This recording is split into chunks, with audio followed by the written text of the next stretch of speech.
Hindi ka ba magugutom yan? Hindi, okay lang. Para sulit talaga. Huwag kang magra-rice, ha? Ha? Bakit? Huwag kang magra-rice. Technique nila yun, eh. Technique nila yun para mabusog ka talaga. Pansin mo pag may mga pagkain, una lagi yung rice. Huwag kang magra-rice. Lugi ka. At saka huwag kang magsa-soft drinks. Pati soft Huwag kang drinks, hindi magsa-soft drinks. Wag. Mabubusog ka agad. Tubig lang. Tubig. Tapos sa last part na yung tubig, iinom ka. Para matikman mo lahat ng ulam. Oh. Kahit uhaw ako? Hindi pa. Technique nila yun. Huwag mong gagawin yun talaga. Hoy, kamusta ka na? Okay naman. Tapos na yung retoke ko. Masakit? Hindi, may anesthesia naman. Tapos pinatulog ako. Ikaw, kailan yung sayo? Hindi ako. Mamaya pa ako kasi may nauna pang pasyente sa akin. Pero ako na daw yung next. Hindi, kaya mo yan. Anong pinagawa mo? Lahat na, para talaga hindi tayo makilala. Hindi ka kita nakilala eh. Di ba? Si Jennifer tapos na siya, nagparetoke siya agad kahapon. Kasi siya naman yung maraming sinabi dun sa screenshot nung nag-leak yung GC. Correct. Hi ma'am, nakapag-decide na po ba kayo kung anong orderin nyo? Hindi pa eh. Psst, uy! Ako orderin mo kasi I'm simple pero I'm classic. Ay oo, classic ka nga. Classic ka rin sa lamay. Hoy, kaya nga ang English ng kabaong ay coffin kasi it is best paired with coffee. Stoy, akong orderin mo, iced Americano. Because I'm just like him. It's just that I'm iced. And I'm cool, and I'm trendy. At saka diba mahilig ka sa afam? Stoy! Nagturuan pa kayo kung sino ang boring sa inyong dalawa, pareho lang naman kayo. Ako na lang orderin mo ay matcha. I'm sophisticated, I'm aesthetic. Kaya nga matcha, 'di ba? Kasi short for matcharap. Ay nako, matcha ka nga, matsyadong pabibo. At saka hello, hindi ka naman kape no? Kailan pa nagkaroon ng kape na green? Hoy, Mocha, may caffeine content ang matcha, no? Kahit i-search mo pa sa Google. Ako na kasi piliin mo. Wag, pang tatay yan. Ako ang orderin mo. Wag, mahapdi sa chan. Ako na kasi tamang bitterness at saka sweetness lang. Aanhin mo pa ang damo kung kalasa mo ito. Stoy, hayaan mo sila mag-away. Akong orderin mo, caramel macchiato. Kasi tingnan mo naman, may tamang timpla ako ng kape, gatas, at caramel. At saka ang cute pa ng layers ko. Ay nako sis, wag, mabigat yan sa chan. Akong orderin mo, tsaa. Kasi social, lakas maka-classy, lakas maka-British. At saka pwede mo ako ibabad sa ibang baso para tipid, di ba? Uy, ako din, may alam ako na good for sharing para tipid. Sino yun? Ay, ako yung cellphone. Hindi gusto ko lang sabihin na alam nyo ba na GrabShare is back? Yes! At saka bukod sa convenient at hassle-free na nga siya, makakatipid ka pa kasi may ka-share ka sa ride. Ang simple pa gamitin. Pumunta ka lang sa Grab app. Then, choose the location na pupuntahan mo. Upon booking, choose GrabShare Beta. Mas makakatipid ka dito without sacrificing convenience. Kasi naman, hashtag, mas mura pag may ka-share. Talaga nasingit mo yun, ha? Ang tagal mo naman pumili ng order, pare-pareho lang naman magiging lasa niyan. Sino yun? Kahit paanong orderin mo, maglalasang papel yan lahat mamaya pag natunaw na ako. Ma, nakita mo ba yung baking Ayan, sheet ko? sinabihan na kasi kahapon na mag-impake in advance, pero puro cellphone. Tapos ayun sa akin na Mahal, saan yung tsinelas ko pa? Nasa lalagyan, andyan lang naman yan. Saan nga ulit ba? Ay, syempre hindi nyo alam, kasi mga borders wala naman kayo dito. Mga ilang plastic yung dadalhin para sa mga basa? Ay, ewan na, ilan sa tingin mo? Ma, parang bumayat ka. We. Oo, parang lumit chan mo. Sa no rice ko yan. Oo. Effective ha. Ma! Ano? I love you.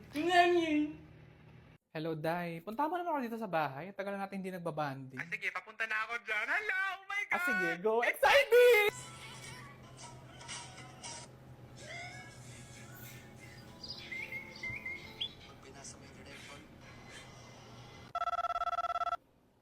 Hello?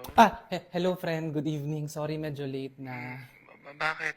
Bakit ka tumawag? Hindi. Kasi naalala mo ba yung may chinika ka sa akin last week tapos pinag-promise mo ako na hindi ko ikakalat? Bakit kinalat mo? Hindi ko kinalat. Tumawag lang ako kasi, pwede ko bang i-share kay mama? Sa mama mo? Wala siyang pake, promise. At saka hindi ka naman niya kilala personally, hindi siya kasali sa issue, so parang safe lang. Alam mo yun? Yan lang din tinawag mo? Hindi kasi pag ganito kasi may secret ako alam, tapos wala akong pinagsasabihan, para kasi ako sasabog na hindi ko maintindihan, para ako masisiraan ng bait. Sige, sa mama mo lang ha. Ma, gising ka pa?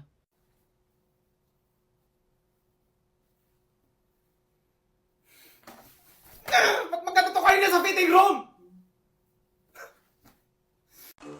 Sige na kasi mga te, mag-business na lang tayong apat para hawak natin yung mga oras natin. Anong klaseng business? Dapat maganda yung pangalan para pumatok. What if dental clinic tapos pangalanan natin defying cavity? Tapos ang katabi ng dental clinic, coffee shop, ang pangalan Palpy Teeth. Uy guys, yung seryoso, wala namang dentista sa atin, so hindi pwede yan. Okay guys, hear me out. What if dating app para sa mga senior citizen tapos pangalanan natin Thunder? I love it! Ay, pwede rin KTV na exclusive lang sa mga taong walang jowa tapos ang name Singling. Maganda yun! Tapos ipagbawal natin yung mga songs na pang duet. Bawal yung duet.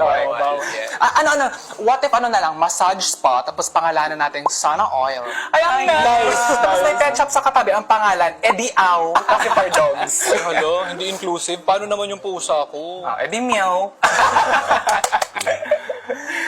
Cute. Ewan ko sa inyo. Ay nako, hindi na tayo sumeryoso. Ang cheesy pa ng mga ideas natin. Ay, speaking of cheesy, itry nyo na tong original cheesy yum burger at bagong special cheesy yum burger ng Jollibee. Bukod sa bias kong original cheesy yum burger with classic yum sauce, may bagong special cheesy yum burger na rin with pickle, chopped onions, and ketchup. Bias wrecker sobra! Both are beefy with a lahat sarap patty and creamy cheese. Ay hala, nakakatakam naman yan. Susubukan ko yan today para makapili na rin ako ng bias at bias wrecker ko.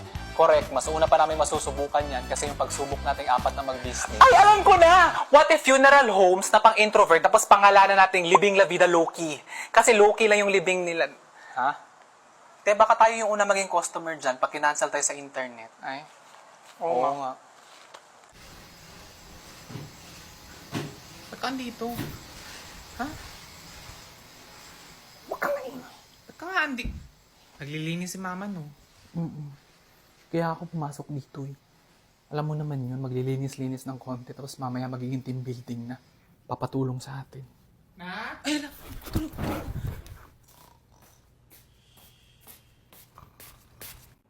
Ba't nga sobrang issue sa'yo? Para sa akin wala lang yun. Yun na nga hindi siya issue sa'yo. Pero of course, for me, binibegdel ko.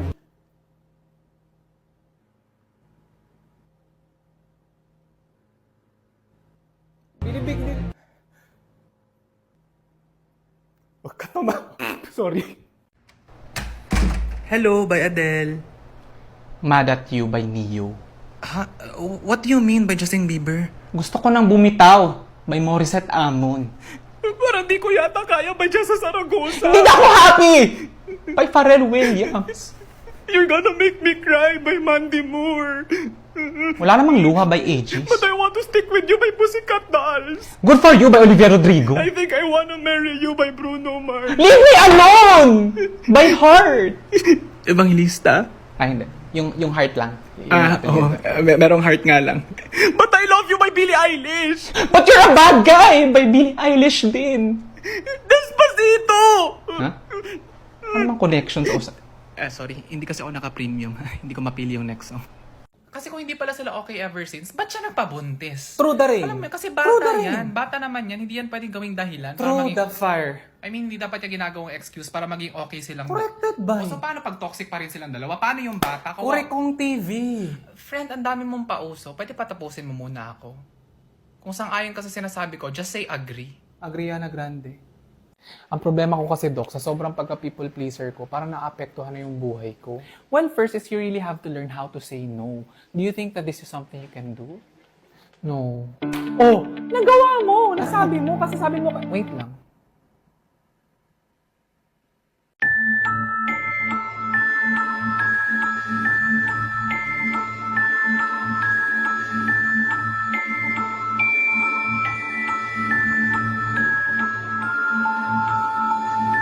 Kaya iniwan ko talaga siya. Anong tingin niya sa akin? Nakwento kasi sa akin ni Philip na iba pala yung tatay ng unang anak mo. Kasi Kwento niya sa'yo? Oo, nakwento niya sa akin na magkaiba yung tatay ng dalawang anak mo. Wala namang mali dun. Proud nga ako.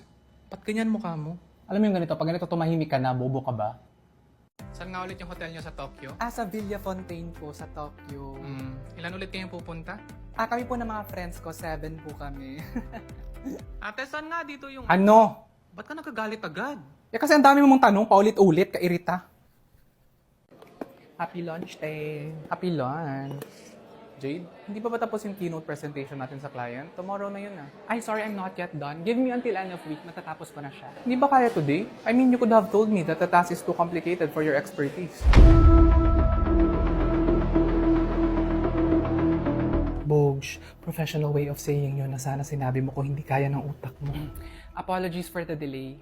However, as per my last email, Yun naman yung professional way of saying na kung marunong ka lang magbasa, edi sana hindi ka na nagtatanong sa akin ngayon. Correct. I am currently handling a workload that's outside of my job description.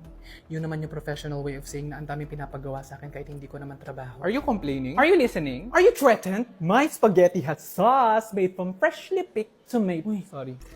Also, gentle reminder that we need to hire another person for our team. Appreciate your response. You know what? Let me add that to my growing list. Of urgent items. Yun naman yung professional way of saying na hindi lang naman ikaw yung maraming ginagawa.